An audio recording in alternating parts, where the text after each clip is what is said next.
Laurence, l'histoire est finie ou c'est encore possible? Moi, je trouve incroyable que systématiquement, on aille s'appuyer sur des personnes qui représentent le passé. Enfin, l'élection d'Emmanuel Macron, elle démontre quoi? Pas que c'était un homme providentiel où il y avait des astres qui se sont alignés. Elle démontre juste qu'il y avait besoin d'un énorme coup de balai dans la vie politique française.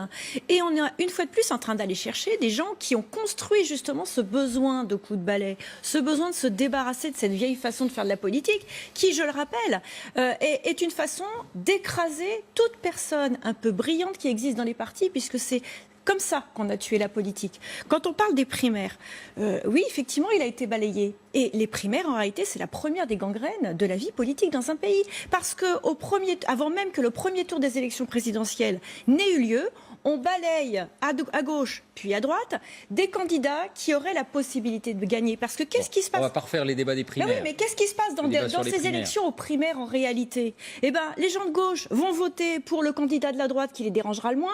Et en réalité, des deux côtés, ça se radicalise.